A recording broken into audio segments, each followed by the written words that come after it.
our chair has sent us apologies. So as Vice Chair, I'll be leading the meeting today. I'd like to say a huge thank you to Sybil Hanson, who's standing in as Vice Chair today, just in case I do get called out. As we know with head teacher duties, you never know. So thank you so much, Sybil. Okay, so if we start with the agenda, item number 1, apologies. Have we got any apologies, Dalbia? Yes, Nikki, apologies from members. It's Peter Husband and Phil Johnson. And apologies from officers, it's Andrew Felton and Sophie Thompson. Thank you, Nikki. Lovely, thank you.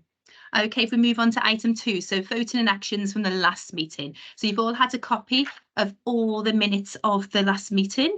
I can confirm with you that both actions have been completed. So we've had the presentation from the SENS presentation. They've been sent to all schools forum members, and the local authority have submitted the disapplication to the Secretary of State.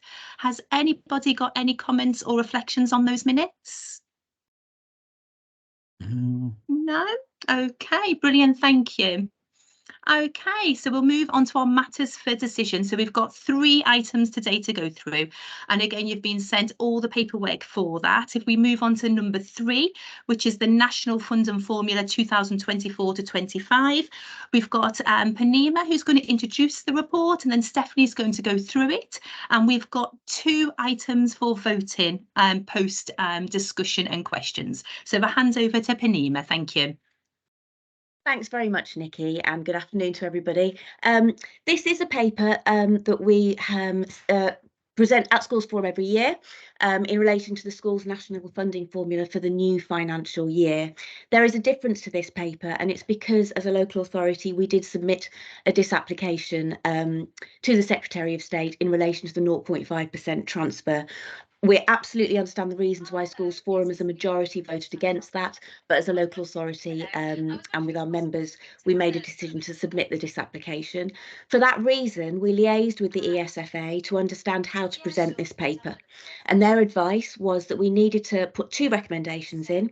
One recommendation which follows the Schools Forum decision that no transfer is made, and that is recommendation 1. Recommendation 2 is in case the Secretary of State does accept the disapplication and therefore the 0.5% transfer were to take place. As a Schools Forum member asked some time ago, we have included a paragraph here in this report, and you will see this as a theme in further reports as well, to make clear sort of what happens if Schools Forum do not go ahead with the recommendations in the paper. In this particular instance, and this was confirmed with the ESFA DFE representative, if we don't have approval for these recommendations, then schools' budgets cannot be released. So actually there is an incentive there to really take heed of the recommendations and hopefully to approve them. I'm happy to take any questions on that introduction, or Steph can proceed with going through the report. Okay, has anybody got any questions at this point? Okay, A. Mason? Yeah, having read this, and I've just caught the end of the minutes, the authority seems to have put us in a position of having to agree either 1 or 2, having effectively overridden the forum vote. We can't actually agree here the option that should the Secretary of State agree to the disapplication, that we still disagree with it. I'm ever so sorry, perhaps I didn't therefore vote for 1. Apologies, I perhaps didn't explain the recommendations well enough. So actually we're asking for both to be approved, so that in both instances we have the ability, or the DFE has the ability to release the budgets to Warwickshire County Council. Yeah, sorry, that I understand that. Okay. However, what we can't do as a school forum is vote on 1 to agree that funding formula, even if the Secretary of State agrees your disapplication, because effectively the vote of the last school forum is null and void because you've overridden it with the disapplication.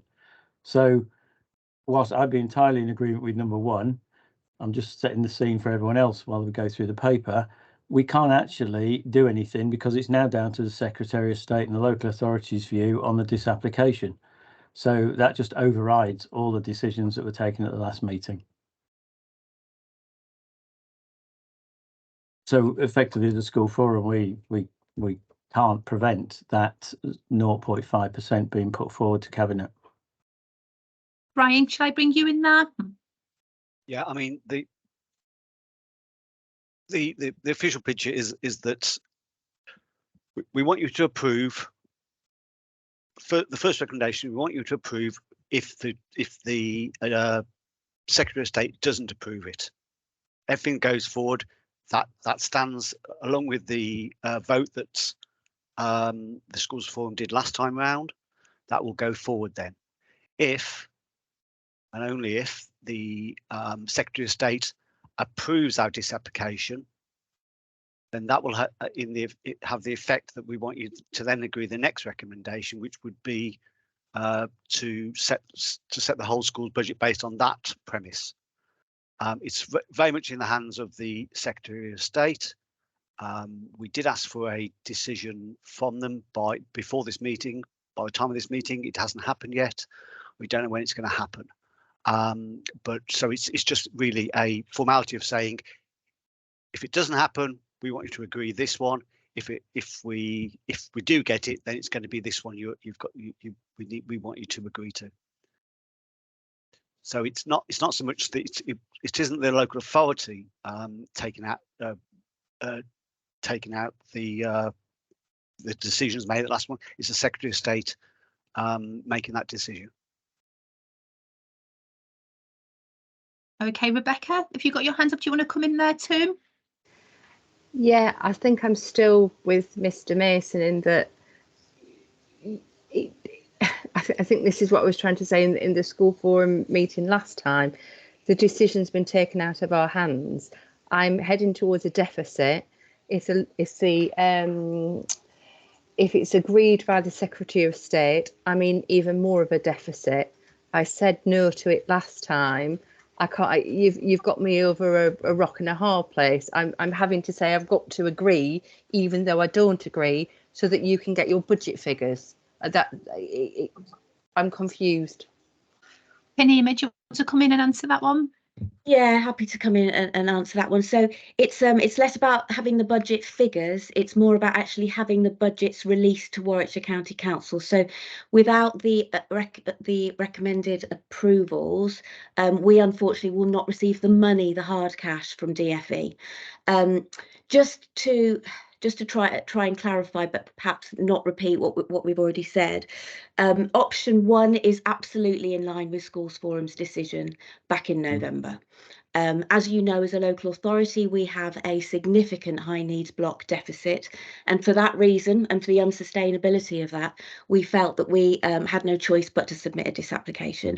It's probably worth saying that of all the disapplications that were submitted to the Secretary of State last financial year, I don't know the number, but only one was approved. So as a local authority, we're not hugely confident that this application will be approved. I don't know if that gives you any level of confidence or not, but I feel in terms of context, it's probably important to mention it. I think there are a few other hands up. Yeah, we have. We've got Andy next. Do you want to come in again, Andy? It's still as I've just put forward. It automatically goes to reduction in funding for schools if the Secretary of State allows the disapplication. We cannot, if recommendation 1 here for the school forum to agree had been, do you agree with that budget being proposed to councillors and the cabinet, whether the disapplication is allowed or not, then that would have supported the vote of the school forum last time.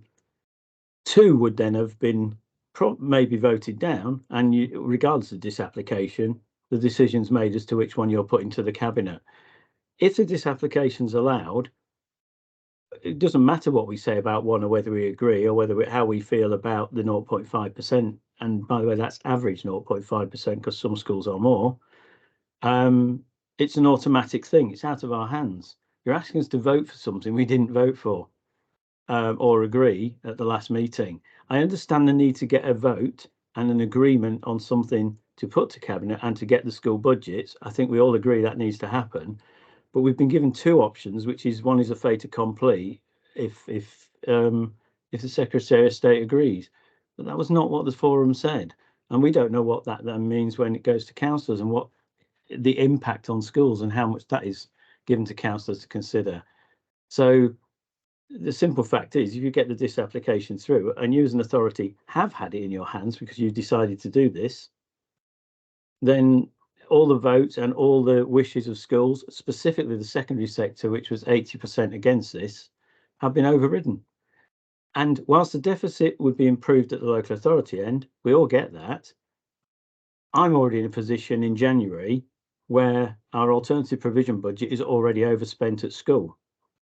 And this, a loss of the monies to us next year would make that position worse. And I don't know how we manage that. So all that's going to happen is we're going to shift the problem from the front line to ease the local authority position. It's not a position any of us want to be in, but the way that those recommendations are written, they prevent us from saying, as a school forum today, we agree with one, we agree with that budget, regardless of the outcome of the disapplication. That's where it's been overridden. And it's a point of principle. You know, we have a big discussion, we have we make a decision, a proposal at the last meeting, and then because someone's decided to do a disapplication, that is effectively overridden. And that doesn't seem right. Stephanie, I can see you've got your hand up. Do you want to come in here? Because I know you've got the report. Yeah, I completely understand what everyone's saying. I just wanted to kind of clarify something a bit more about the recommendations to try and make something a little clearer, I think. The recommendations that we're asking for today and the approval we're asking for isn't about what the overall budget is. It's about the use of the formula in compiling that budget. That's what we're asking for approval for to take to the DfE. So what you'd be rejecting if you said it is that you're unhappy with how we set the formula for the budget, and therefore that's why the DfE can't release it. I don't know if that helps to clarify anything in terms of what you're agreeing to, I suppose, because I understand your position, but I don't think it is that you'd be approving that 0.5%. You'd be approving the formula that's set with that 0.5% having been taken off. Yeah.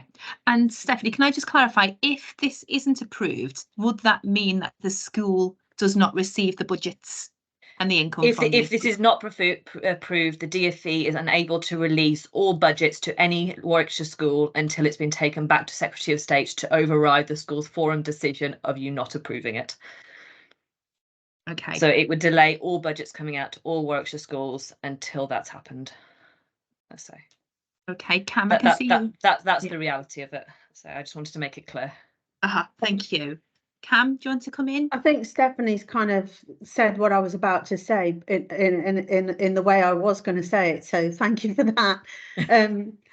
You know, at the end of the day, you know, Cabinet made the decision to go back to the Secretary of State, understanding the reasons why this forum chose not to support the county, the LA, with the 0.5%. Absolutely understand your reasoning. Equally, we have also set and also provided you all with information as to our growing demands. Now, those growing demands are not just the LA's, they're all of our growing demands. So what hits us, hits you. What hits you, hits us. And, you know, and what we're trying to do here is work out a formula that is, in principle, fair and is equal to you all. So this isn't about our budget setting. That's the local authority. This is how do we go about it. And I can say 99.9%, I'm pretty sure the Secretary of State won't be giving us that 0.5%. But equally, you'll be having that in the back of your mind of that 1% chance that it will. Now, I voted for that to go to the Secretary of State because I know what's been forecast and what the situation is locally in terms of the funding and the grant that we have specifically for this area. So, and also, I'm also appreciating that some, and I'm not going to use all, are, you know, schools, academies are sitting on quite a considerable amount of money also. So I just wanted to put my hand up and say I did put my hand up and vote for this to go to the Secretary of State, knowing that, and also sending a message to the Secretary of State that actually this is a problem, not just within Warwickshire, but across the nation, and it needs to be tackled by the government, hence the reason we did it. So I just wanted to be clear as to why I've put my hand up for this to go to the Secretary of State, and for the Secretary of State to actually come back and you know, tell us either way, or put some of the methodology in place that will work for all of us. So thank you for letting me speak. Thank you, Cam. Okay, Michael, do you want to come in now, please? Thank you. I think the 0.5% this application is a bit of a red herring here, because to be fair to officers, you were very clear in the last meeting that if the schools forum didn't agree to that, then you were going to apply for the disapplication anyway, and that's exactly what you've done. I think the decision here is more on, as Stephanie just said, on how the formula is calculated. And that's where we've got no options. It's either agree to what we're telling you, or you're not going to get any money. And it's not much of a choice, is it really? And I wonder whether we should have been presented, it's too late now, of course, but I wonder whether we should have been presented with various options for how the funding calculation, or how the funding should be calculated, rather than just accept this or you don't get anything at all. Because you could have presented anything to us. You could have said we're gonna chop 10% off of all of the funding elements, accept it, or you'll get nothing. So we haven't really got a choice. Like I say, I'm not too fussed about the 0.5% because you were very clear last time that this is what you're going to do. My issue with this report is accept this recommendation or you're getting no money with no other options. Can we just say the money isn't coming from us? The money is coming from the DFE. But so how obviously but at how the it's time distributed yeah. Sorry, the point is the officers at the time, you know, whilst we knew that if it was not agreed by yourselves, we would go down route A, which we took. At the time, I don't think we were even clear, or the officers will. I certainly wasn't clear that the DFE wouldn't be, you know, not letting out sending out the money if the formula hadn't been agreed. So maybe that's the element of this that should have been clearer. Really. I think it's the recommendations in 2.7, which is, so ARPU particularly set 0.53% lower than the hard. Yeah, all of the three that have been set not in line with the national funding formula have all been set below the hard national funding formula. There's nothing above. They've all been set below, but those percentages could have been anything up to 10%. What position would be in then if each of those three was set 9% lower than the national funding formula? What would our choice be then? It would be, well, accept this 9% lower than national funding formula, or don't get any money at all. And it's more the principle that we're not being given an option. Brian, do you want to come in and answer that? I can see your hands up. Do you want to answer Michael's comments? Yeah, I understand your principle, Michael. You know, we obviously passed agreements with the schools forums that we want to follow the hard national funding formula as much as possible, which we have tried to do. And then in conjunction, you know, with the other factors, for us to build the formula to get within the funding that we've now been given, we've had to, you know, manipulate the factors based on what you've got in the paper. You know, it's not we've tried to maximise where we can the amount and base it on the fairest way based on pupil numbers, the fixed amount. So yeah, we've tried to do what we can. We have very short time to do this ban. You know, we didn't get the notification until the 19th of December, just before Christmas. You know, Steph and her team have been working to get this into the formula since then. So there is very little choice. But we try and maximise the amount through the formula for the schools. You know, we're not reducing them down to have a buffer anywhere. It is spent out. It is allocated all out. Yeah. You know, We've seen none of that. Yeah. Sorry, Mark. Just one issue is that, you know, the idea of coming to national funding formula is that this would be a much more simpler process, that you wouldn't have much choice. You know, resources to do this sort of modelling have been cut to the county council. You know, we've seen members of staff made redundant. So, you know, there is very little time and resources to do this work and to give multiple options. I hear that, and you've got my absolute sympathy. Honestly, we're all putting in the same direction, believe it or not. Honestly, we are. And I think, you know, we've seen none of that modelling. So we've seen the lump sum at £132,000 here. Well, what would it have looked like, for example, if that lump sum was £160,000? It was great at the last meeting because you said 0.5% or 0.25%, 0.125% has. This is the knock-on implication for the schools. This is what it means if you agree to this.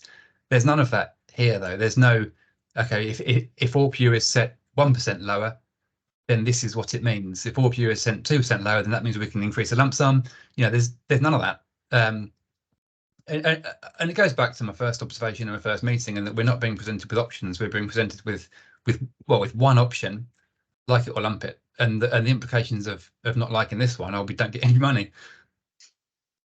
Anima, I can see you've got your hands up. Is it in response to Michael's reflections? It is. Apologies. I think my camera might have frozen, so apologies for that.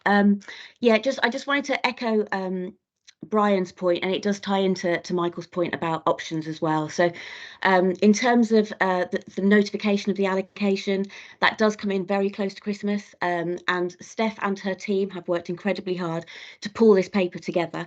It doesn't present options, but actually the time taken to just do what has been done in this paper is considerable, and hats off to Steph and her team for doing it in time for this meeting and in time to get the papers distributed to all of you before the meeting as well. To present options would take, I believe, an unrealistic amount of time and would create a very complex paper in actuality. And also, in fairness, in terms of our responsibility to Schools Forum, our responsibility to Schools Forum is to propose. And we have proposed. In an ideal world, of course, we would present options, but actually we don't live in that ideal world. We're not resourced, unfortunately, to do so. But I am confident in saying that we have absolutely done as our responsibilities require us to do. And the last point, actually, I'll just mention in relation to the budget situation. It's not a nice thing to have had to put in this paper that actually, if the approvals are not given, budgets won't be released. But in fairness, those are not our words. Those were the words from the ESFA and from the DFE, who we spoke to prior to this meeting, because we knew that this would not go down well with Schools Forum members, and we understand why. We really do. But those were the words, if you like, that they recommended that we express in this paper to you all, that actually, if by any slim chance that this application is approved and the approvals are not made today, then actually budgets will not be released by the DFE to us, and therefore we'll be able to release them to yourselves. Okay, thank you. I've got two more hands up, so I'm going to do Andy and then Jane, and then I'm going to ask Stephanie to present the report, if that's okay. So Andy? Really response to Brian.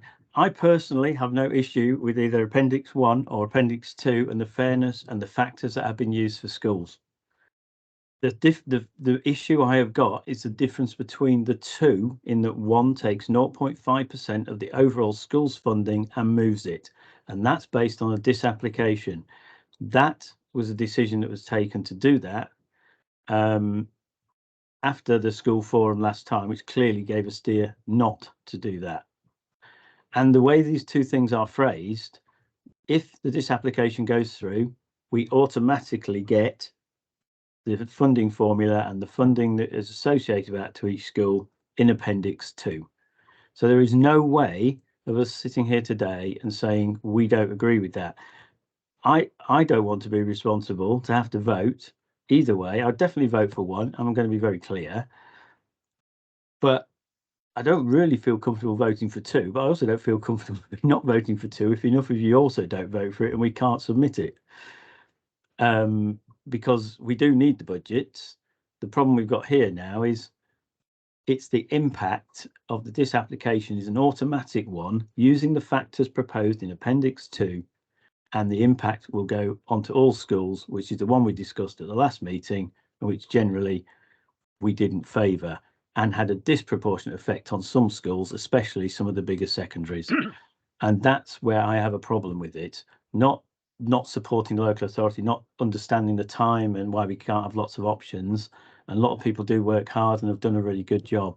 It's not about the factors, it's about the fact that the two options now have enshrined an automatic reduction of 0.5% in the school funding block because of the disapplication. And we've got no way today of saying to you, we're happy with, say, Appendix 1, we're not happy with you taking 0.5% of the funding block and transferring it to the SEN. That's the decision that's been taken out of our hands. It will be overriding the decision of the schools forum by the Secretary of State. What we're saying is that, you know, based on if we don't get the application, we want to allocate it on this basis. If we do get the disapplication, we want you to agree that we'll allocate the final decision by the Secretary of State, overriding the schools forum decision in this mechanism as per Appendix 2. That's exactly the point, Brian. I'm not saying the rights or wrongs of the Secretary of State overriding the schools forum decision, but that is something that we felt we had to do as a local authority, as Cam has explained. So that's the position we're in now. So that is the essentially, reality. Just to be very clear, the Cabinet has discussed this and taken a decision that they accept the disapplication and understand that 0.5% and the impact on schools that would have if the disapplication goes through, and they have voted to agree that. Is that correct? Yes. Okay, well, that's Cabinet decision and local authority decision then. We understand. Thank you. Okay, can I bring Jane in, please? Yes, hi everyone. Sorry, I joined the meeting late, so I don't know whether this has been covered off or not, and I do apologise if it has. I wanted to take a step back and understand the rationale and the reasons behind why we don't have enough funding being allocated to Warwickshire to apply the national funding formula, because that just doesn't make sense to me. And once I understand why we don't have enough funding, what kind of recourse do we have to go back to the SFA or the DFE to say that the funding isn't enough? Because my understanding from reading the paper is that the lack of funding or the shortfall in funding is due to increasing student numbers. Well, surely we knew that right from the start.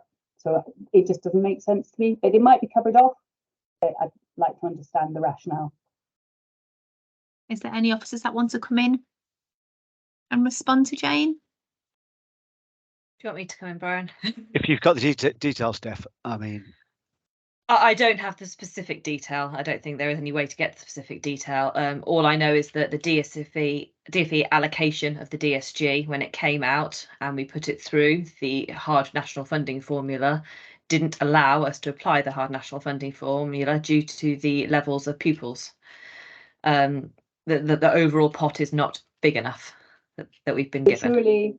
Surely the funding that the DFE provides is based on the same October census of student numbers as all schools funding is based upon. So I don't understand what the shortfall is.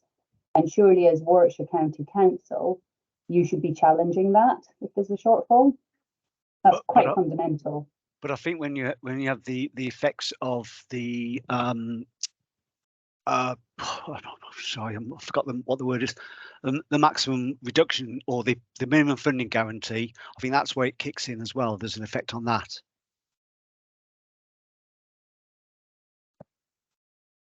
You unmute Jane. Yeah, so what I'm getting is, and correct me if I'm wrong, there is no understanding why there's a shortfall in funding. And I think that's fundamental. So it's a bit unfortunate that you don't know the answer to this, given that you're presenting a funding formula that, whether the disapplication is approved or not, is providing schools with less funding than they anticipated and expected. which is fundamental and a major issue for all schools. And that really worries me. Naima, I can see you've got your hands up in response. Would you like to come in? Yeah, thanks, Nikki. Thanks, Jane. You're absolutely right. So the allocation we have received from the DFE is insufficient for us to meet the hard national funding formula. So my understanding is nowhere near as technical as Steph's, but my understanding of that is with all the different factors to meet the hard national funding formula, there's a very specific number for each factor that you need to hit. However, to meet the national funding formula in a broader sense, as long as the factor is within 10%, we still meet the national funding formula. And so recommendation 2 might not meet the exact one specific number to make it hard, so to speak. We are still within all of the parameters of the national funding formula. The other point you raise is absolutely right. Why is the allocation not sufficient to meet actually the ideal? We don't have the answer to that. No, you're right, we don't, because we receive the allocation, we don't determine the allocation. That said, our members are absolutely doing as you have described, Jane, which is constantly lobbying the DFE, the central government, the ESFA for additional funding. The DSG allocation, not just the schools block allocation, but as you know, the high needs block allocation is more insufficient, doesn't even describe it. And we are working really hard, and Cam may want to come in terms of the lobbying that we are doing as a county council with our members to try and address that. Cam, can we bring you in too? Yeah, so just to let you know, so 2 things really. So there's the Local Government Association and there's also CCN, which is the County Councils Network, both of which are representatives of councillors and councils. And I will use councils as generic because I'm talking about county councils as well, across the country, whereby all councils have said that the funding isn't enough for SEN provision or monies, and therefore the pot, and I'm going to just use it in layman's term, is not enough. So we're at the point of now several local authorities, Coventry being one of them, saying unless we have more money, they will become bankrupt, and they are working in different ways of trying to meet demand. This problem and this issue has been mentioned to both government and to the Secretary of State and to the Prime Minister himself, and also we had lobbied extensively to before the autumn statement came out, to the Chancellor himself. So there is nobody that I do not know that I haven't written to, or our leader hasn't written to, or various other leaders have not written to, in order to say how big this problem is. Having said that, today, the issue is if you don't agree the recommendation set before you, there is the issue of we won't get the money in order to distribute that out to schools. So that's where we are. So whilst in the background, we will continue to lobby government in every shape and form, because we've done it. We've taken the begging bowl. We've told them specifically around Warwickshire what we plan to do, and how we plan to help and improve our service going forward. You know, we're still in that place of trying to get that extra money coming down into the system, and that actually is the fact and the crux of the issue. Now every one of us here is going to say we haven't got any money, or we haven't got enough money, and yet we know that the children are coming through the system still. But equally, we now got to divvy what we've got, and help those specific areas, schools, who have probably got more children in their schools than others, and make sure that the money that's going into those schools is more targeted to ensure that it's, you know, reaching those children that actually need it. That's the crux of the whole system, unfortunately. So that's where we are with that. Thanks, Cam. Okay, I'm going to bring Amy in, and then I'm going to pause questions until after Stephanie's gone through her report. So, Amy. Thank you. It was just a follow on from Jane's, really, partly a question, partly a statement, particularly for those members of the Schools Forum that haven't been around for as many years as perhaps Jane and I have. on School Forum, but I think my added confusion as to why there isn't enough funding to meet the hard national funding formula is kind of encompassed by the fact that we have met the hard national funding formula for a number of years. We spent a long while working towards meeting it, but then there has been enough money to meet it. I mean, I've gone back, I think I've just gone back 4 years worth of the January paper, and there's always been enough money to meet the hard national funding formula for schools. So I'm really confused as to how we've gone backwards, and equally, like Jane says, why pupil numbers can be a reason when the money coming in, by my understanding, is based on, to a degree, pupil numbers. It's the same pupil numbers as the money being allocated. I don't understand how those two things don't match, and why we're going backwards and now aren't able to meet it again. Any of our officers come in with a response to Amy? I would just reiterate what Panima said earlier, is that the actual distribution to us is not within our hands. We don't get to see the hard data behind that. It is, and what Amy has said is quite correct. Yes, we have managed to follow the formula spot on the last few years. For some reason, with the changes, the nuances of the national funding formula, and when I say national, the whole of the country, the funding hasn't followed as we anticipated. And your response to that, Jane? Oh, you're on mute. Oh. Can't hear you now. I'll leave you there, Jane. See if you can sort that out and we'll come back to you. Stephanie, can you please go through your report now? Thank you.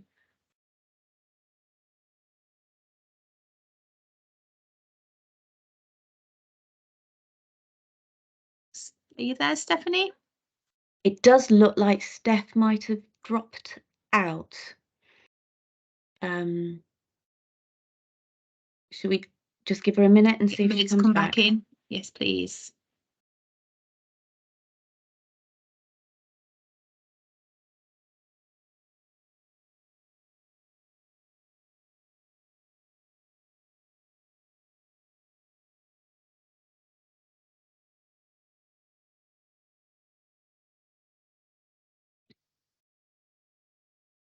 She's sorry. She is having problems, isn't she, with her? She has put in the chat she's having problems with her computer. Oh, I see. Panima, is there any way you can pick that up for us until she comes back in? I can give it my best shot. Right, let me share my screen. Thank you.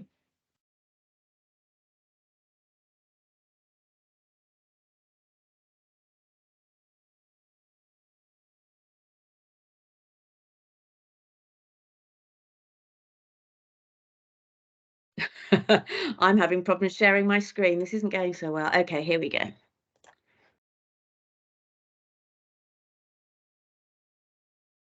Can everyone see my screen okay? Yeah. Yes, thank you. Okay, excellent. Brian, feel free to come in at any point to help me present the paper. So in terms of the national funding formula then, the purpose of the report is to inform you of our overall DSG allocation and how it will be allocated to schools using the national funding formula ahead of council budget being set in early February.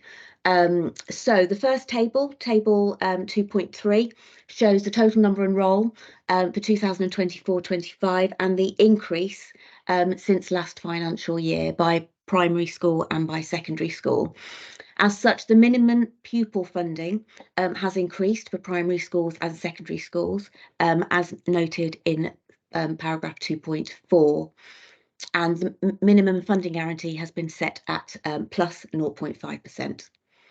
So the DSG allocation is not sufficient for the local authority to fully apply what we refer to as the hard national funding formula, as we have discussed this afternoon. And predominantly that's due to a larger than anticipated increase in pupil numbers. If Steph manages to rejoin us, she might be able to explain the specifics around why that makes such a difference. We have, however, managed to stick with the hard national funding formula for the majority of factors, as you can see. So paragraph 2.7 makes it clear for all of those factors where the hard national funding formula is met for recommendation 1. the factors where we have not been able to stick with the hard national funding formula, but are within the threshold. So we are still within the national funding formula. We haven't deviated from that entirely. Are the last 3 paragraphs of section 2.7.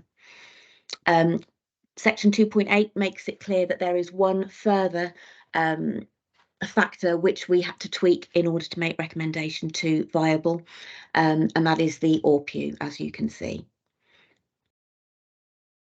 Appendix 1 then relates to recommendation 1. And Panima, lists... sorry, Oh, Panima, sorry. if you just go back up to that last paragraph, I think it's Yeah, important. of course. The unnumbered paragraph below 2.8. Mm-hmm. I think it's just important that basically the questions that were asked earlier, that's how we've managed to fit within the resources we've been given by the DFE. So we'd have it would be a similar impact on all schools when we've reduced the recommended amount, the recommended changes. So we've done it trying to fit it in overall. So it's a similar impact on all schools. Yeah, that's right. Rather than adjusting factors that would impact some schools more than others or some cohorts of schools over others, we adjusted those factors where it would have a similar impact on all schools. Thank you, Brian. Appendix 1, which I'm just scrolling down to now, you'll be familiar with this table. We include it in the papers each year. So it explains the change between each factor year on year, so from last year to this year. And Appendix 1A then calculates the actual allocation for each factor, and again the difference between each year. Appendix 2 and Appendix 2A are the same tables but presented in relation to recommendation 2. I have gone through that relatively quickly. I'm happy to try and take questions. It's unfortunate that Steph still isn't with us. Is Steph with us? Has she returned? I've just managed to get back on. I'm terribly sorry. Well I don't know what happened. I lost my whole computer. That's okay. So I've done my best to present the report, Steph, in your absence. We have got a couple of questions. So if you can help me respond to those, I'd be grateful. Lovely. So Jane, have we got you back on your microphone now?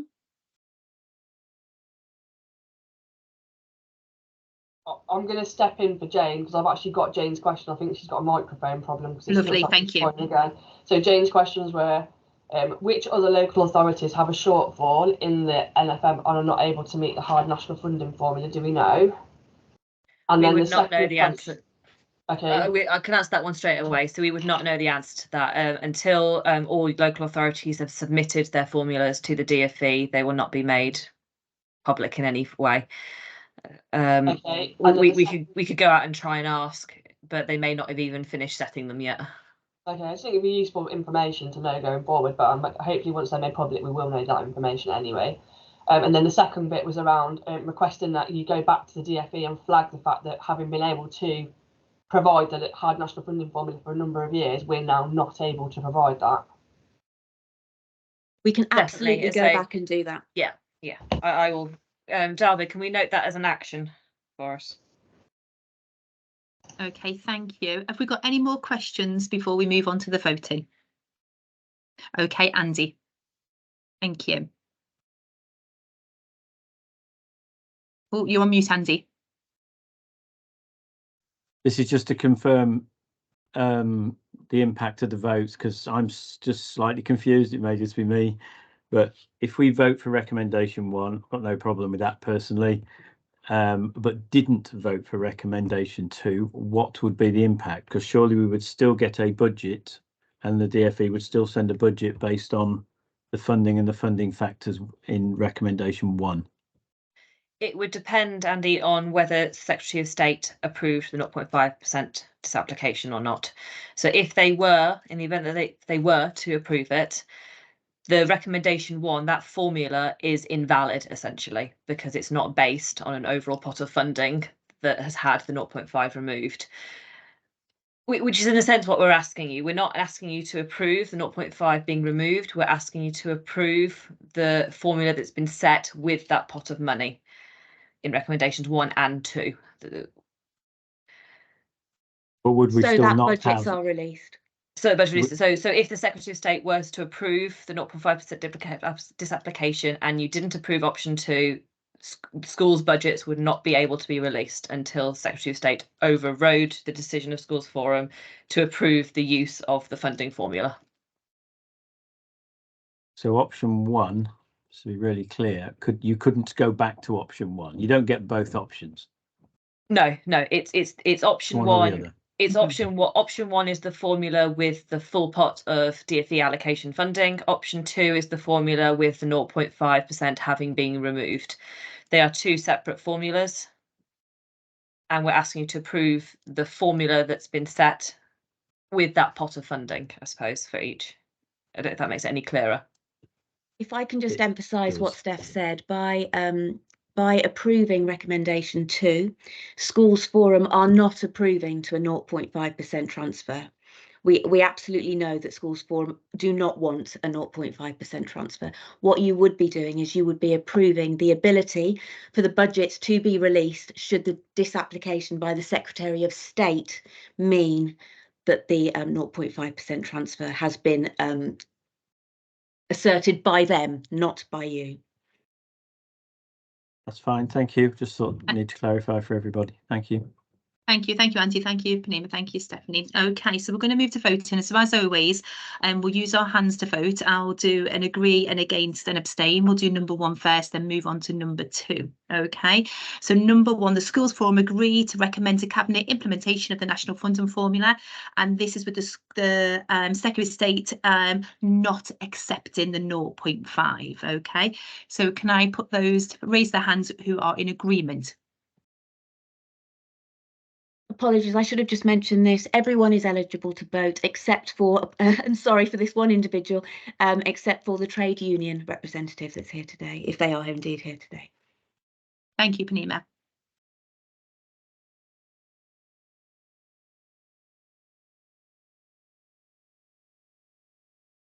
Okay, Dalbia, have you collected all those voting? Yeah, I've got 14, yeah. Thank you. I've So you got 14 put your votes. hands down, please. Thank you. Lower hands. Okay, if you, we've got, thank you. Okay, if you are against, please could you raise your hand?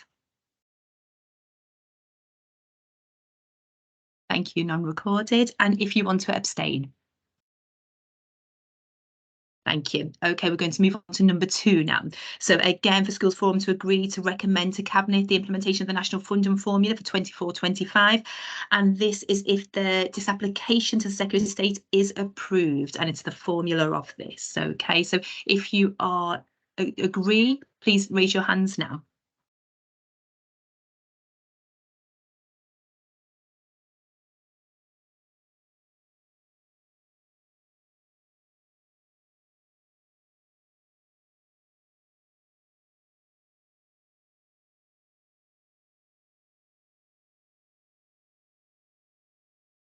And have you collected all that data, Dalbia? 16, yeah. Lovely, thank you. Thank you. Please, yeah, please lower hands.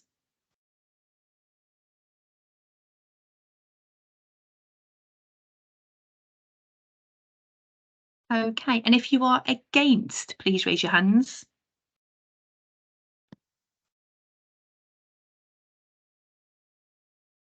Thank you very much. And if you'd like to abstain, please raise your hands.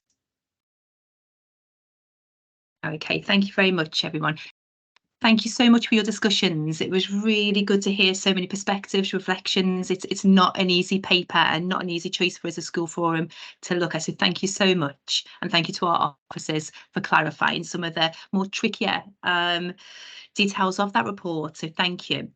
Okay, we're going to move on to item 4 of the agenda now, and that's our early years National Funding Formula 2024-25. Stephanie Phillips is going to go through the report with us. We've got 4 items for voting on, and I just wanted to share that the early years working group have been a big part of this report too.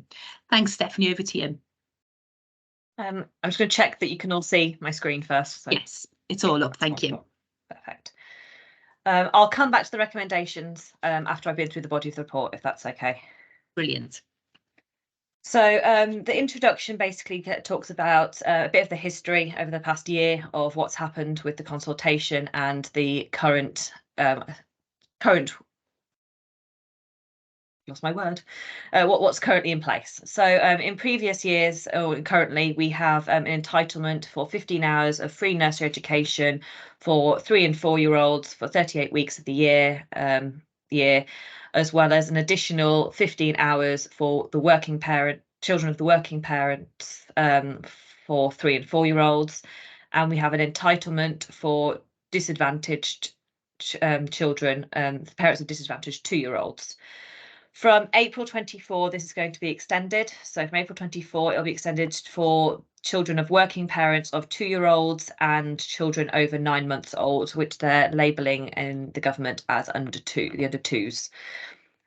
From September 2025, this will then be extended to 30 hours entitlement for those cohorts, but that won't affect this year's budget. So the consultation for this came out in the summer, and there was a whole host of new funding that was released by the government to cover this across the nation. Details of the consultation were published in July about the early years supplementary grant funding, which increased the funding for 2 year olds and 3 and 4 year olds from September 2023 up until the end of this current financial year. It's important actually to mention that increase in funding via the early years supplementary grant, because it has made comparison of the rates between last year and this year quite difficult, because there's been an uplift in the rates for part of this year. And when the DfE have calculated the increase in rates, they've tried to amalgamate those two rates to calculate the percentage increase and what effect that has on everybody. And it's different to how everybody's calculated it across the nation, but also it looks quite different because of the say part year effect. The figures that we have used in this paper and we presented to the early years working group are the increase after the effect of the earlier supplementary grant. So any increase in rates that you see between last year and this year, they are after the uplift. So if you'd compared it before the uplift, the increase in rate would have been even greater. So the proposals that were consulted on were about introducing the new rate for about introducing a funding formula to calculate the rate for 2 year olds, which hasn't previously been used before. So there's been no formula previously used when calculating the rate for 2 year olds. It's been a flat rate. So from 2024-25, their proposal was to use a funding formula that mirrored the 3 and 4 year old national funding formula to calculate the rate given to 2 year olds and for under 2s. It also extended the eligibility for early years pupil premium and for the disability access fund to include under 2 year olds and 2 year old children, because it previously only applied to 3 and 4 year olds. As well as that, it extended the local funding rules to increase the offer from existing disadvantaged 2 year olds to the new working parent entitlement for the CENIFs and the inclusion grant as well. The results of the consultation were essentially that all the recommendations and all that the consultation had put forward were to be accepted and taken forward. There was no deviation from what was put forward, and a lot of what was taken forward for the consultation results was very favourable by most of the people who replied to it, was the response we got back from the DfE when we saw their figures.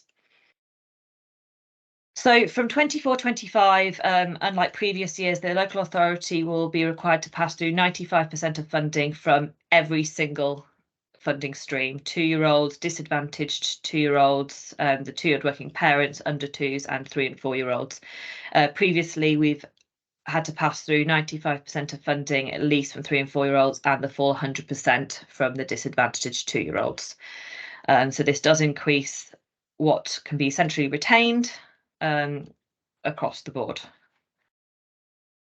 That 5% will be decreased, or the 95% will be increased to 97% over the subsequent years. The DfE have not clarified what time frame that will be over at the moment, just that it will increase to 95% pass through once the implementation and rollout of the scheme has sufficiently progressed, was the wording.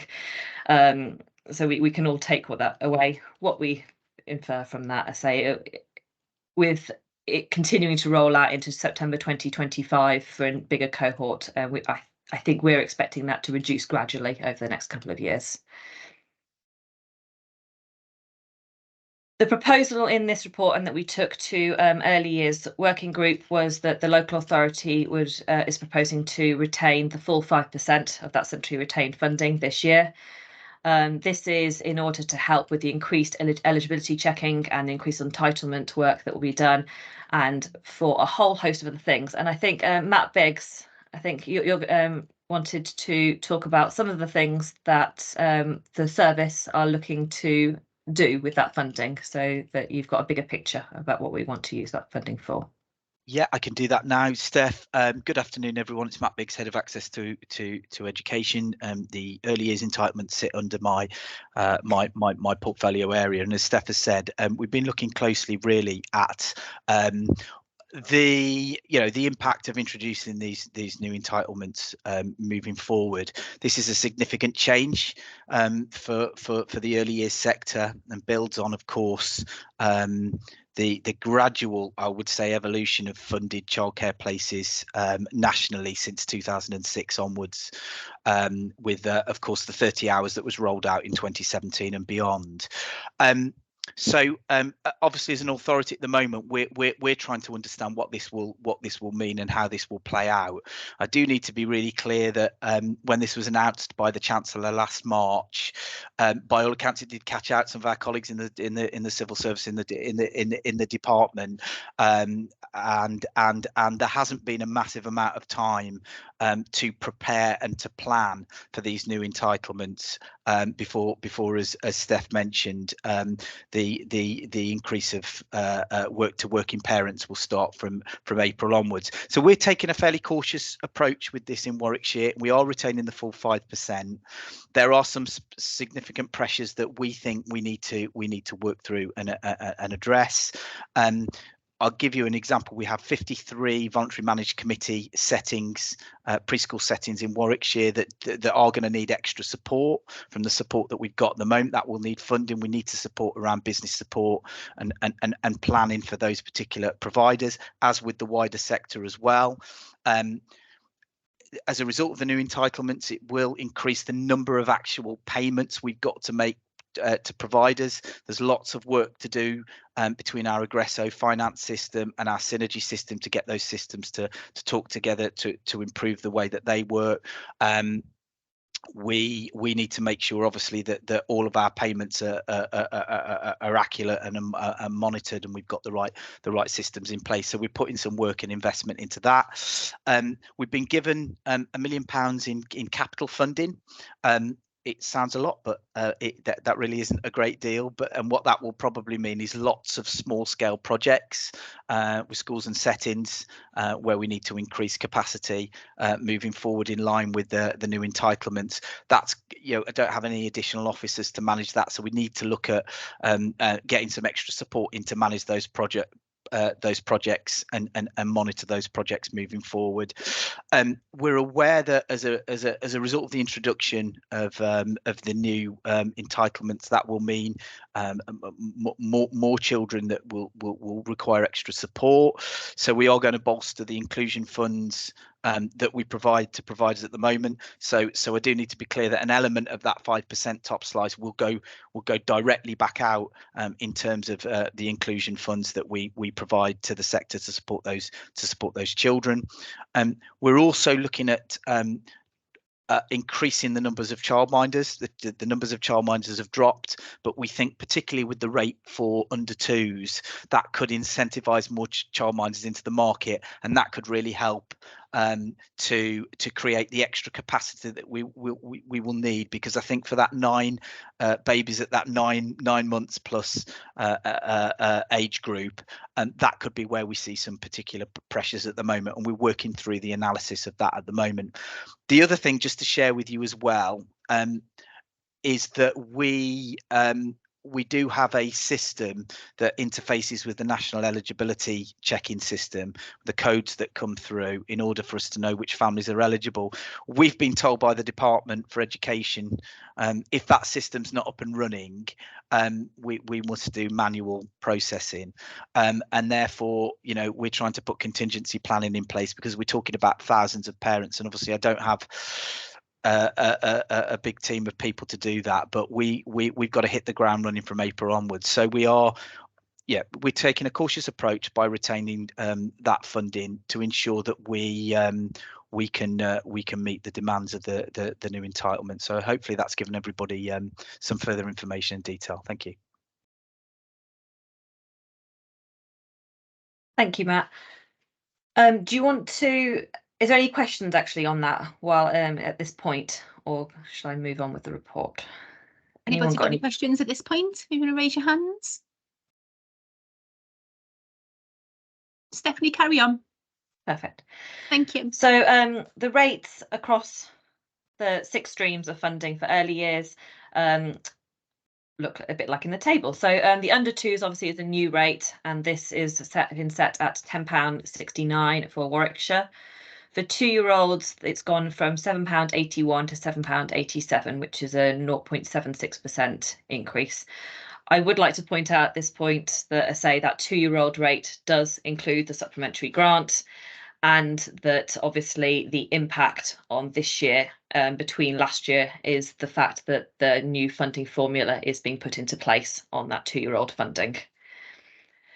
3 and 4-year-olds has increased by 10.75% from £4.98 to £5.58. The teachers' pay and pension grant has had no change and remains at 3p. Early years pupil premium, again, very little change, has moved from 62p to 63p. And the disability access funding has increased by 9.9%. Mainstream nursery schools, I apologise, it's missing the percentage off that table. Darby, did you have the figure from earlier on that table? I've got it, Steph. It's 22.11%. Yeah. So 22.11% increase on the mainstream nursery school rate from £3.80 to £4.62, which is quite a significant change. So the early years working group met on Monday this week to discuss the rates for the 2-year-olds, under 2s and the 3 and 4-year-olds, and to make recommendations as part of this report to Schools Forum. So the allocation for the under 2s has been set at £10.69 per hour. As per the guidance, what we've already discussed, this is now subject to the 5% retention. So 5% of that will be retained. And the early years working group were given 2 options on how to set the deprivation rate as part of this formula, as part of the formula. The first option was to use the same deprivation rate that we use for the 3 and 4-year-olds, which is to mirror the early years pupil premium. And the second option was to use the deprivation rates that the ESFA use in setting the rates to the local authority, which is free school meals, the EDACI score, English as an additional language, and the disability living allowance. When we discussed this at the early years working group, we talked about discussions that have been had over the years when discussing this to set the 3 and 4-year-old funding, and a lot of the things that we discussed were about reasonings why we went for the option we did for the 3-year-old funding in the first place, and therefore early years working group unanimously agreed to mirror the early years pupil premium in the same deprivation rate as the 3 and 4-year-old funding for both the under 2s and the 2-year-olds. The how that looks, I say that's option 2 in this table, which would give a universal rate for under 2s of £10. Apologies, other way around, it's option 1. Would give a universal rate of £10 and 7p. Take a deprivation supplement of 9p, and the centrally provided fund, what was being retained is 53p. For 2-year-olds, again, the option is option 1. Quite ironically, for 2-year-olds, the 2 deprivation rates actually give exactly the same figure for this year. So it's 9p on both options. So it wouldn't have made a difference, but it was the principle of which option to choose, I think, more going forward, and to make it more uniform across the 3 streams and the entitlements that was quite important when making this decision. So again, the option that the early years working group unanimously agreed upon was option 1, which was to mirror the early years pupil premium. Allocations for 3 and 4-year-olds. So allocations for 3 and 4-year-olds, although there was an increase of 1 penny in the teachers' pay and pension grant this year, overall that actually doesn't change the deprivation rate of the 9p due to the percentage of deprived cohort within the county. Therefore, there isn't actually a change to the formula for 3 and 4-year-olds from last year to this year. So the rates, that there isn't really anything to vote upon here. The formula remains exactly the same as last year. So it's more about highlighting the change in the universal rate and the 5% that providers would see.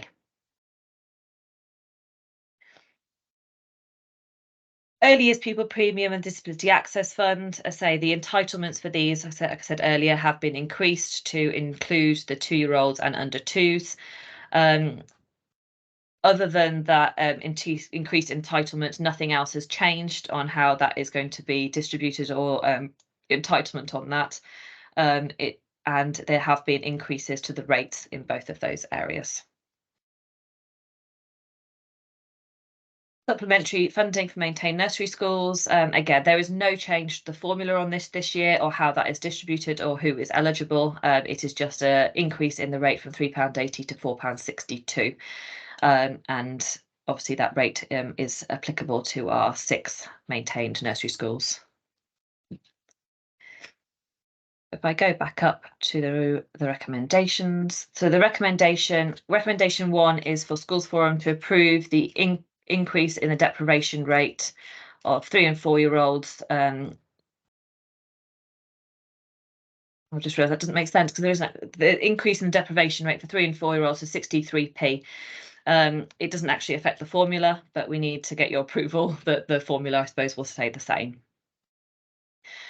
Second recommendation is for Schools Forum to approve the deprivation supplemental rate used for 2-year-olds and under 2s. This rate is to mirror the early years pupil premium.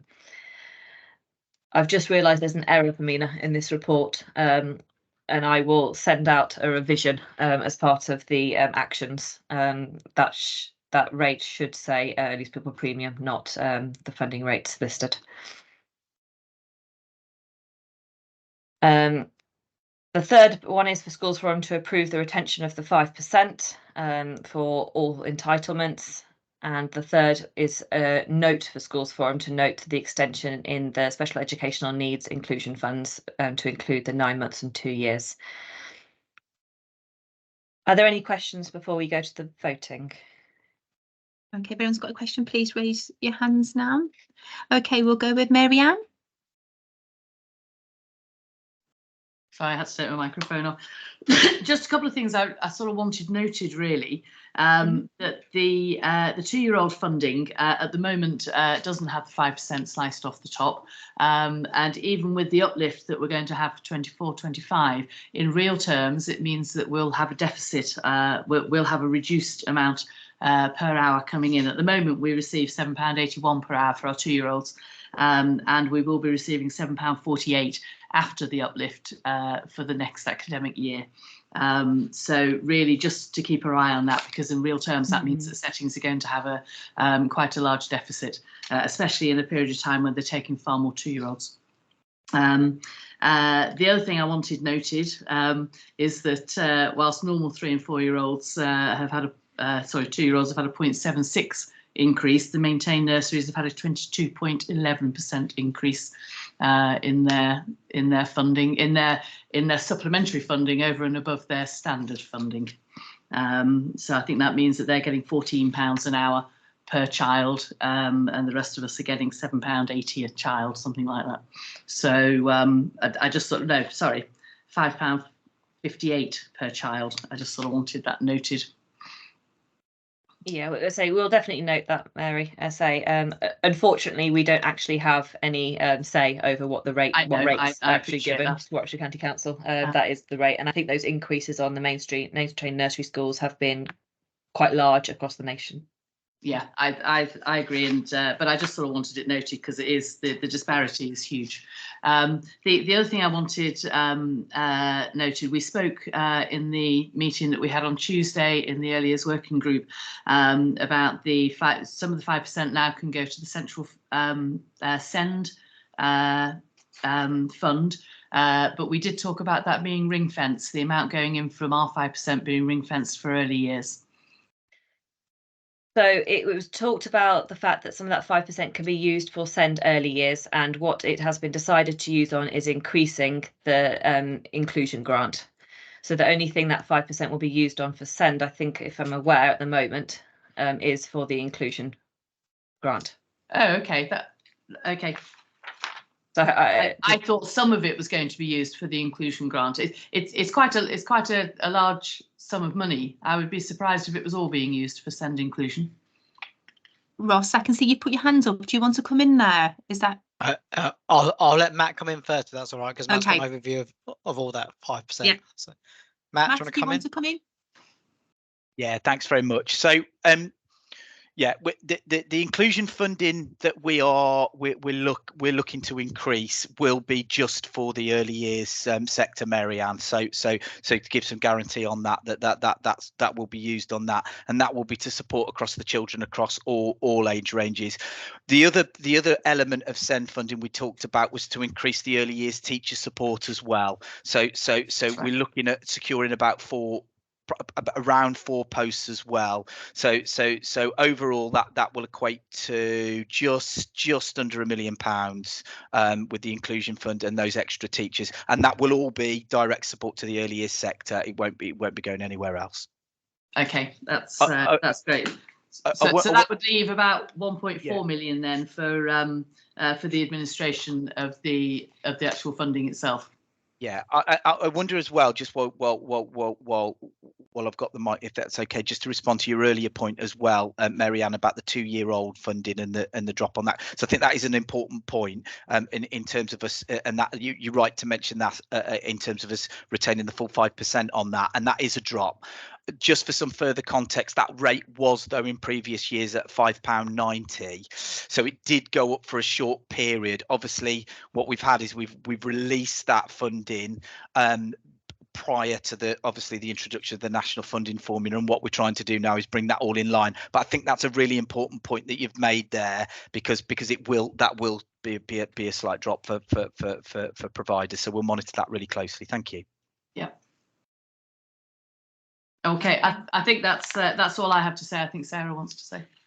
Thank you. And Sarah?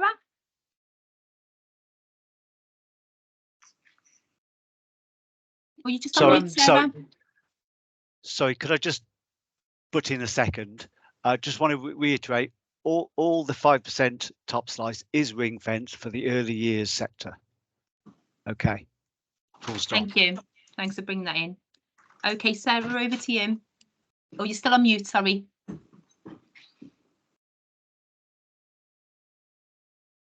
Sarah, sorry, can't hear you, Sarah. Help if I turn my mic on, thanks. There we go. I think there's a bit of confusion because in 3.8 it does say the remaining 5% can be spent on activities such as central SEND support. So I think maybe that's where that confusion's come from. Yeah. But that's central SEND support for early years. Yeah, it doesn't say that in 3.8, but I know it is referred to later on in the report. So I've quoted the guidance from the government there when in that phrasing. That's not necessarily what we're not spending it on central SEND support. That is just what we could do, I suppose. I've quoted what we are able to do with that 5% there. Okay, thank you. I think I'd first like to say that this is going to be really, really welcome by parents. And I can really appreciate, because I feel it too, the rush nature of this and how difficult this has been to put together.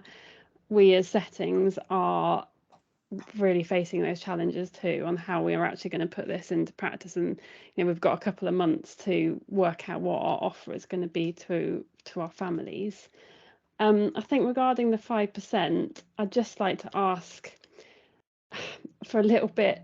We need to come back to this, and I'd like to ask if the early years working group can monitor this, because I understand the aims are that we're going to keep the 5% retained by the local authority for now for the rollout, but that is going to be monitored over the next few years. And is it the plan for the early years working group to be part of that monitoring process?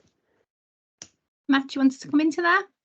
Thanks, Sarah. It's a really important point. So I think as I shared before, I think it's prudent and sensible of us to retain that full 5% for the first year, given the challenges moving forward with these entitlements, to ensure that we can offer the right support for the sector and ensure that we meet our duties. As Stephanie shared, it will be dropping to 3% eventually. Okay. The government haven't shared when.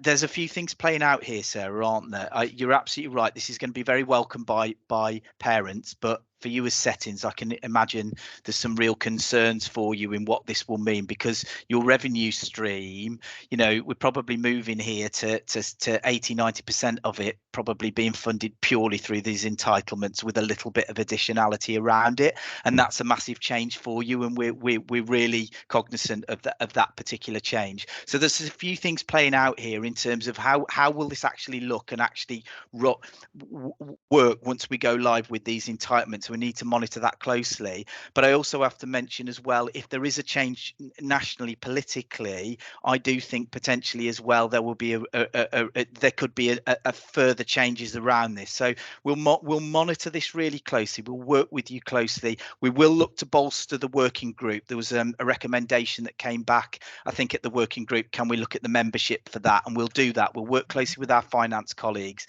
We'll ensure we've got the right representation, and yes, we'll work really closely with you to monitor this. The other thing just to share with you is we will be doing some further workshops as well in February, March time, where in each district where we'll be looking to help and support you in implementation around this, because I do absolutely acknowledge it's a real game changer for you. So that support will be available. Okay, that's really helpful, because yeah, you're right. I mean, with the fact that so much of our funding stream is going to come from the local authority, it's also going to put a even bigger impact on the outcome of our Ofsted inspections. So the support we get from the local authority in terms of monitoring has significantly decreased under this government, and that's something that would be really good to look at, to have some support from the local authority in a similar way to what we had under the last government, under Labour, where they came into our settings and helped us with improvement. Because if our funding gets stopped because of an Ofsted outcome, then that's going to be another challenge. The other point I wanted to make was about 2-year-olds.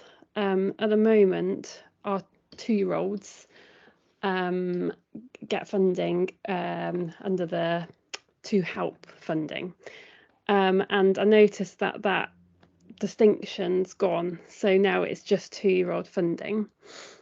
I don't know whether there were any considerations about whether there could be a different rate for children, 2-year-olds, who come under that category still, because they will acquire their funding in 2 different ways.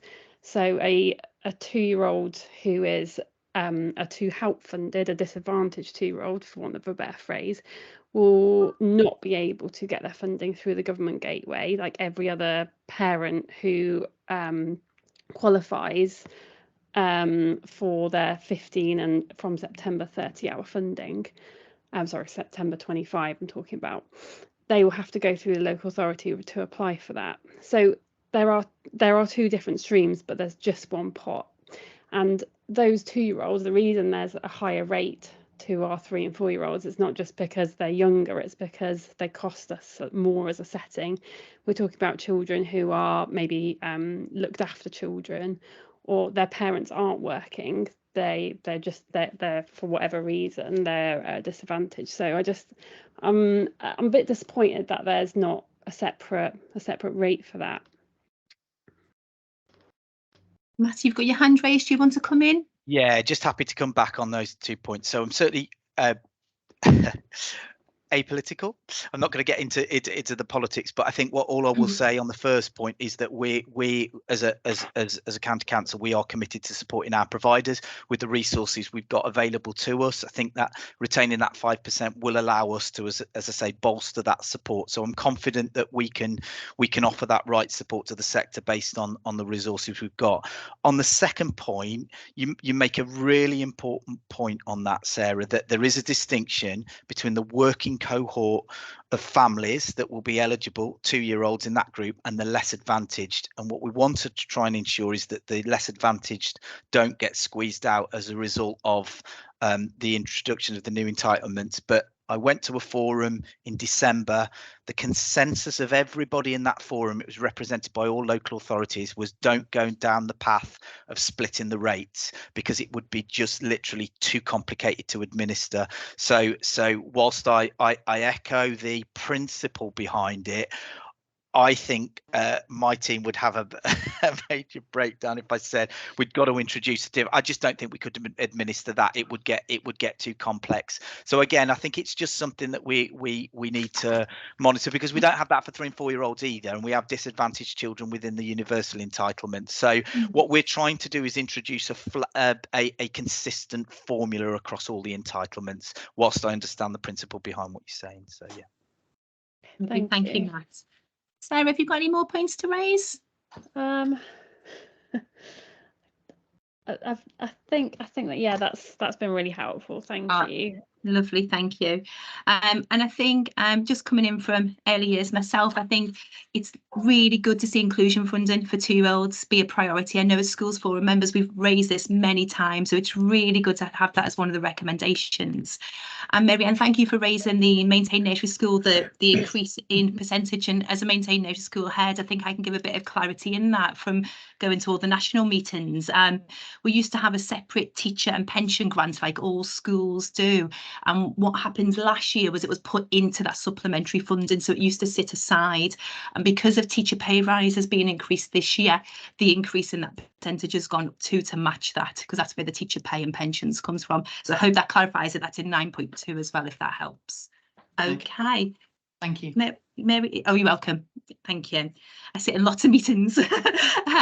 Okay, there's no more questions, so we'll move on to voting. So we'll do the same format, and all school and PVI members can vote for this these recommendations. So we'll go for 1.1. If you are in favour of the Schools Forum increasing the separation rate for 3 to 4-year-olds 63 pence, please raise your hand now.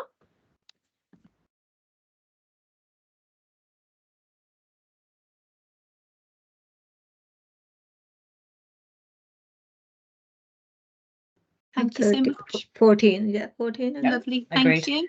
Okay. And if you lower your hands, please.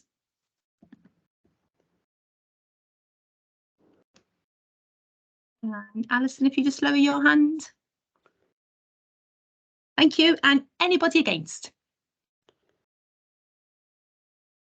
Thank you. And does anybody want to abstain? Okay, thank you very much, everyone. So we'll go to 1.2. For the Schools Forum, it is asked to approve the new basis of the deprivation supplement for 2-year-olds. And if you are in agreement, please raise your hands now.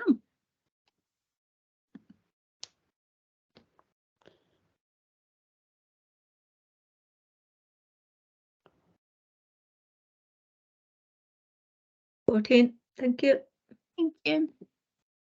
And everybody lower hands.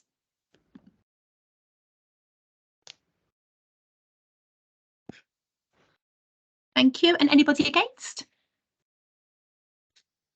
Thank you. And does anybody want to abstain? Okay, thank you. We'll move on to 1.3. The Schools Forum have asked us to approve the retention of the 5% funding for the funding entitlement streams. Can everybody who's in favour please raise your hands now?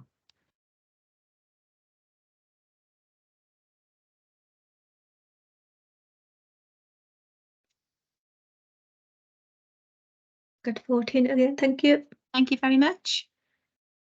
And everybody lower hands. Anybody against? And does anybody want to abstain?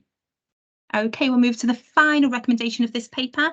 1.4, the Schools Forum are asked to note the extension of special education needs inclusion funding to children aged 9 to 2 years who are taking up the early years entitlement, as was in paragraph 3.6. So if you're in favour and agree, please raise your hands now.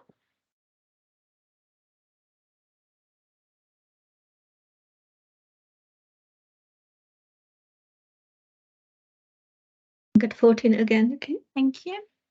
And if you can lower hands, please.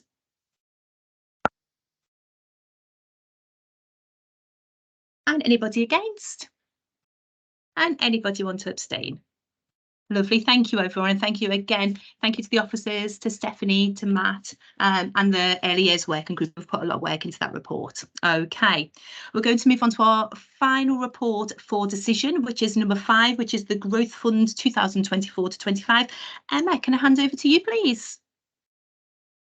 Yep, you can. Hello everyone. Let me just share the screen. This one. Here you go. So yeah, the Pupil Growth Fund for 24-25. The Pupil Growth Fund comes to Growth Forum, Schools Forum each January to get approval for the allocation put forward. You may well be aware we use the Growth Fund to support the provision of pre-16 places. So those schools that may be expanding at the request of the LA, or taking bulge classes, or taking on additional pupils temporarily. The Growth Fund also supports provides the pre and post-opening costs for new schools. We have to have a criteria in set for administering the Growth Fund, and each year we bring forward any changes that may have been determined or recommended, if you like. This year there is no sort of change, if you like, to the actual the underlying calculation of the primary and secondary Growth Fund amount.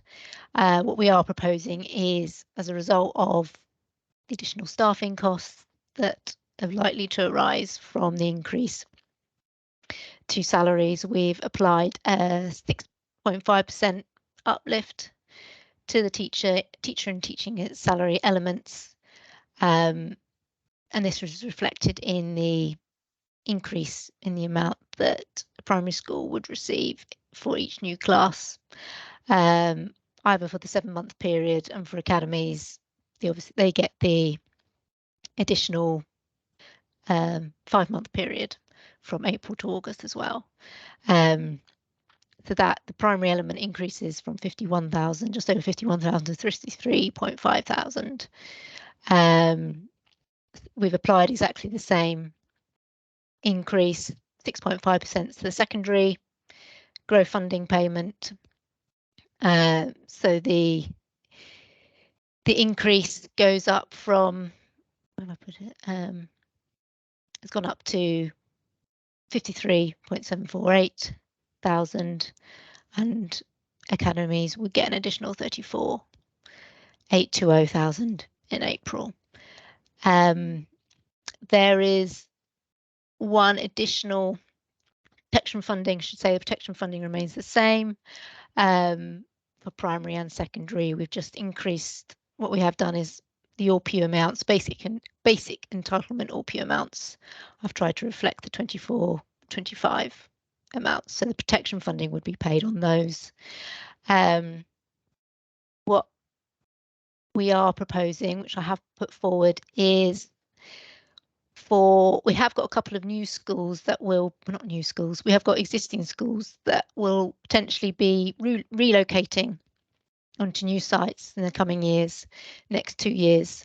So where we have got potentially significant changes, such as expansion that requires relocation or expansion that involves moving onto a split site, it is proposed that a level of funding is made available like new schools, but certainly not the amount that we would usually give to a new school prior to the relocation. We're proposing up to 40,000, but this amount that's just a ceiling amount. The final amount would be dependent on pre-agreed expenditure between the school, the trust and the LA prior to any relocation or moving onto a split site. But that's just to cover any additional costs that could be incurred in the lead up to relocating or moving onto another site. Oh, I've lost my screen. There have been no changes to the school pre-opening and post-opening funding that we provide to new schools. This is based on the DfE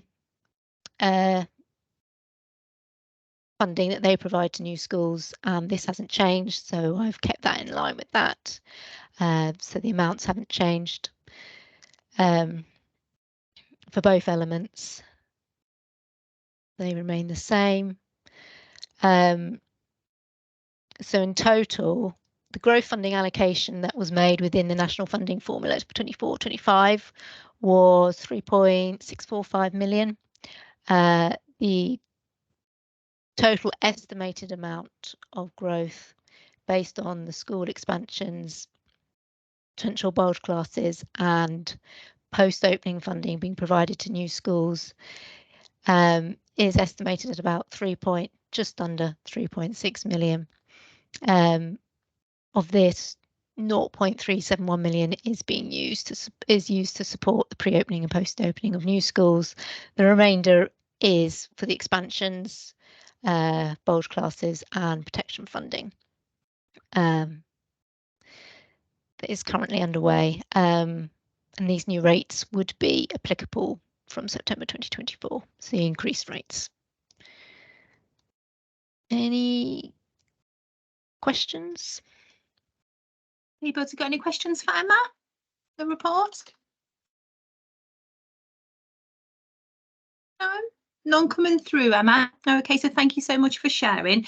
So we'll go straight to voting. So this report is decision and related to all representatives, so all representatives can vote. So we are voting to support recommendations A, B and C, and we'll do it as one vote. So if you agree to all the recommendations, please raise your hands now.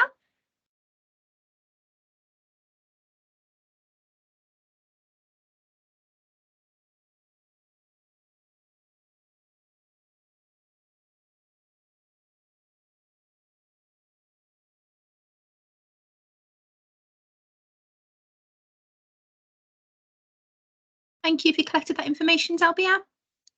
Yeah, I got 12 and plus Ricky's in a message, so 13 altogether. Thank you. Lovely, thank you.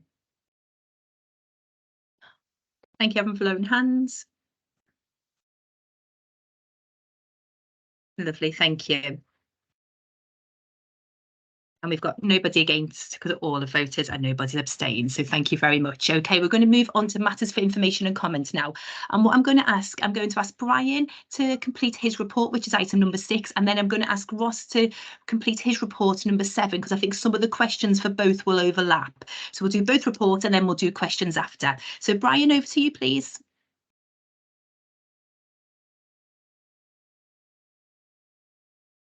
Yeah, 1 second, I've just poked myself in the eye.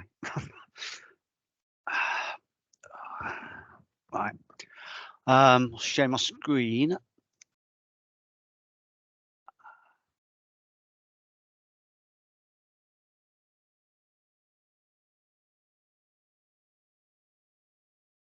I think we got someone's hand up already. Have you got your hand up? Is that in relation to the last vote?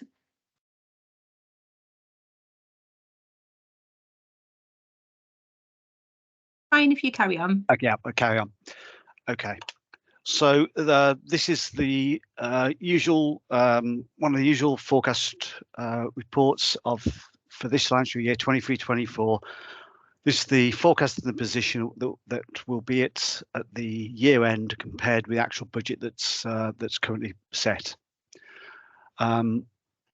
Table 1 in paragraph 1.3 is really just to give you an up-to-date information of the original budget allocation for the DSG, which is 543 million.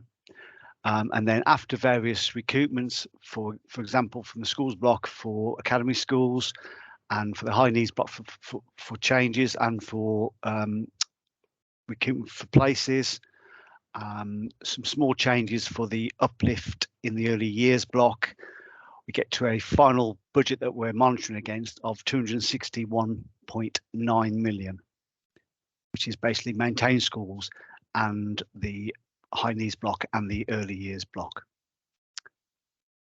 So going on to top of page 2 and table 2, that's the position we're forecasting for the year end. So we've got a small underspend on the schools block, a small overspend on the central services block, then a large overspend on the high needs block, which has previously been reported but not as high as that, and also a relatively smaller underspend on the early years block. Paragraph 2.2 mentions the about a recovery plan. And that's what Ross will lead into now, and we'll also discuss about our entry into DBV for high needs block, and participation in DBV. Paragraph 3 is just giving you the overall position once for the local authority for once we take account of this year's overspend plus previous year's overspends. So at the beginning of the year, we had a 16 million overdrawn reserve on the DSG. So that's a cumulative deficits since the school blocks, the different blocks were introduced, and it was totally ring fenced. The local authority wasn't allowed to put any more money in of non-DSG. So that's the cumulative. It was up to 16 million. Then with this year's overall overspend of another 16 million, by the end of the year, we'll have a negative reserve of 32 million, or an overdrawn reserve. The local authority has been trying to match that, setting up what we call an offset reserve. And we've been able to do that in previous years, roughly to the amount that we're talking about. But going forward, that is getting more and more difficult. And there are decisions that we made at council later in the year, later in the month or start of February, about decisions around being able to put in more money into that offset reserve. Top of page 3 is the start of the explanation, detailed explanation of the variances. And if you want really a lot of detail, there's detail in Appendix A. So the schools block, as I mentioned, it was a small underspend, and that's for minor items such as the DBS checks and some less demand on the union rep time. The high needs block, which is the main concern. Obviously, that's now a large overspend forecast of 17.5 million. It's around the areas we've mentioned all year, just the sums have increased. That's the 3.3 million overspend on the mainstream school top-ups, 2.2 million on the special school top-ups, over 9 million overspend on the independent school places. And then some smaller overspends on resource provision, post-16, and also any alternative provision. All being addressed as through the DBV and what was the Send Inclusion Change programme. We did some of these overspends look strange. For example, the independent special school. That's because we set an aspirational budget to try and come in online. We've now seen that was more or less impossible with the funding. taking forward, and you'll see when we set the budget in for 24-25 at the March school forum, when we present that will be following the diagnostics that have come from our DBV program, which is showing a large predicted 24-25 deficit, further deficit, but we'll come on to that later. Table 4 is a bit complicated, a bit techy, but basically it's really showing the costs for that we're predicting for the various large elements of the high needs block spend, the mainstream top-ups, the special school top-ups, ISPs. How much we're forecasting we're going to spend, how many FTE equivalent for the year pupils that would be, or places. Fundamental of a unit cost, and then working from that backwards, you get what the average unit cost, or the actual place cost for a full financial year or full academic year. And you can see the changes since last year. So for example, you can see in the middle row, the average ISP place was 54,000 in 22-23. Currently, I'm predicting that it'll be 11. Sorry, it'll have gone up by £11,000. So that's roughly a 20% increase from one year to the next. Overall, I haven't put it in this table because it's a bit of a complex, but if you think about the reasons for the increased costs, it's either your units that you're purchasing are more, or it's the unit cost. Both have gone up, but basically, from what I remember, is 76% of the increased overspend is due to the unit costs increasing. Sorry, the unit cost increasing, and about 24%, 25% is because of the demand, the number of places going up. So it's that sort of mix.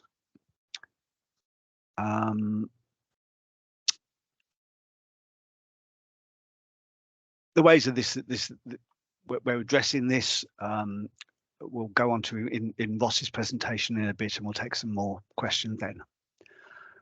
The early years underspend, that's primarily more or less all to do with the 2- and 3-year-old provision, which is showing currently a 1 million underspend. That's reduced demand from what we were anticipating when the budgets were set.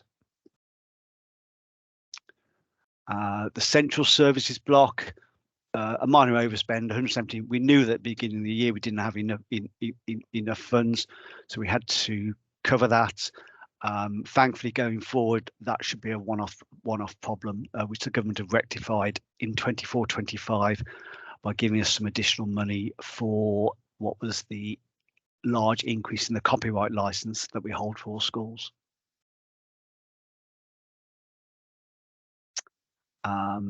And the impact on the DSG overspend, it's obvious what we're talking about, and this is about what the local authority can do to cover that overspend, and issues that we can't continue to do that in its current size.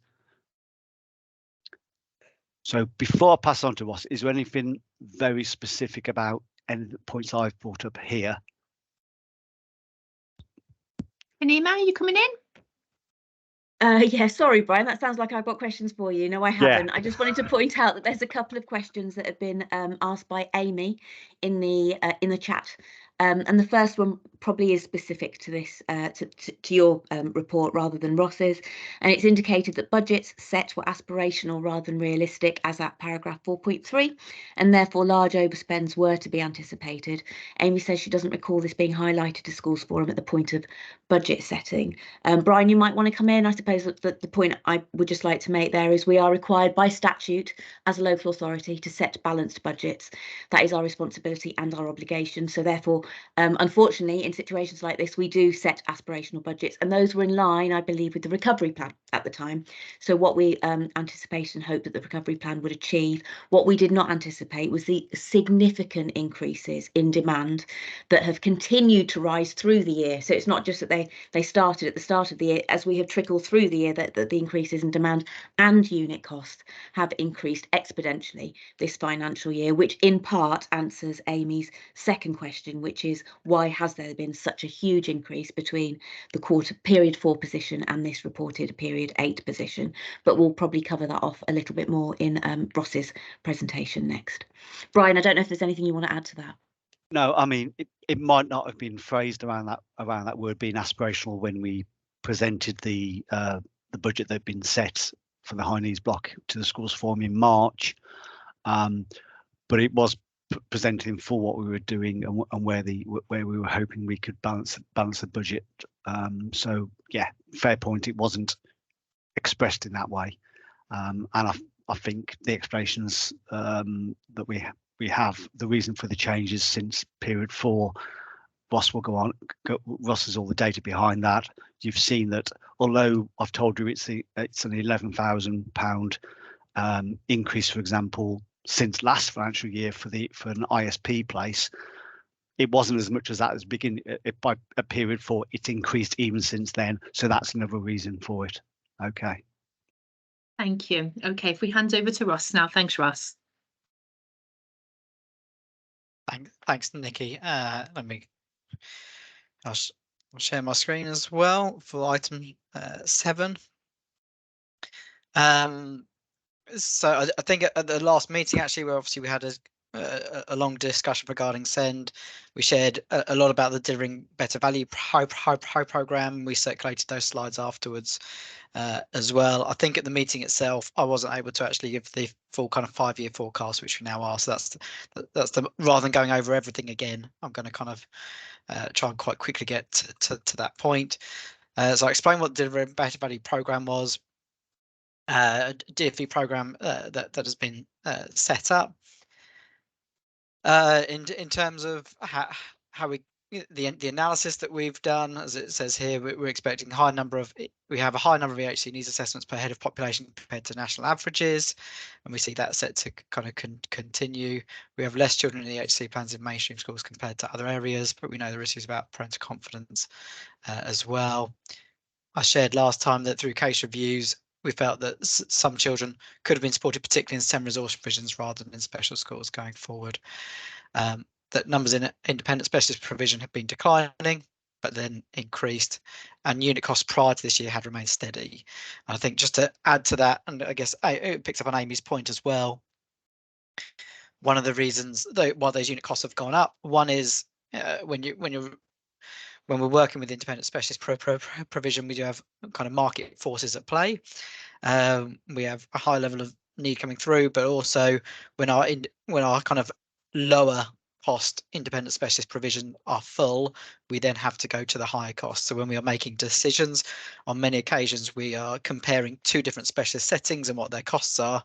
But if the placements are no longer available, then we have to make sure that a placement is made, and that is so part of that unit cost isn't just kind of inflation and market forces. Part is having to go to providers who have a higher cost per place. I guess in terms of where we are, I shared last time the 4 projects that we're going to look at, but the graphs are probably the kind of the key things to pull out. So this has a 5-year forecast, and what we were given what there were various kind of different lines on the graphs as we went through the forecast of a lower bound and an upper bound, and then if we were able to make a difference, a target and stretch in terms of I'll keep referring to the target because those are the ones that we've gone for in terms of how much of a difference we can make. So this graph in particular, if we did nothing, the lower bound expenditure you can see increasing, going up against the yellow line, which is the allocated budget. This is very similar actually to the SEND change program that we presented a couple of years ago. It's a very similar graph as to where we were, and again similar to a few years ago. What we show is this green dotted line shows that through some of the mitigations we're proposing, we can close that gap, but we can't. We can reduce the gap, but we can't close it. So we end up, if we do nothing, the forecast is that in 2028 we'll have a £58 million overspend on the high needs block, but if we do mitigations, it is still a £39 million overspend. Obviously, we are now talking very significant figures. At Schools Forum in the past few years, we've been talking roughly kind of between 3 million and kind of 12-15 million in terms of overspend per year, and that is clearly increasing. What that means in terms of a deficit, which is unfortunately over 2 pages, these 2 pages, this shows where that goes to. But if we, in the very worst case scenario, we have a £267 million deficit, the work that we'll be working, what we'll be working to, is essentially a £152 million deficit by 2028. The upshot of this is obviously these are very concerning figures. This is being fed back through the Delivering Better Value programme, which I said we're one of 55 local authorities. We know more from reports in journals such as Schools Week that have been shared in terms of we are not alone in this, and the general pattern of those involved in delivering better value has been similar. And I think that ranges, I think I put a note here. So there's a range from deficits being from £10 million to, in some of the larger local authorities, we're about the 13th or 14th largest. In the largest ones, it's about 560 million is the overall cumulative deficit.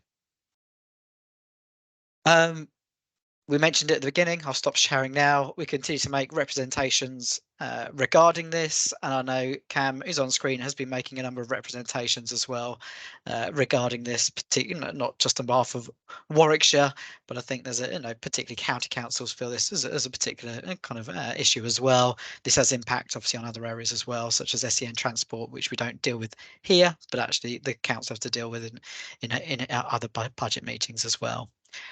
I guess it's not really looking for approval as such, because the forecast is what it is and the decisions have been made, but it's to make sure we're open and transparent with Schools Forum regarding this. Thank you, Ross. Can I open the floor to any questions that you may have for Ross or for Brian?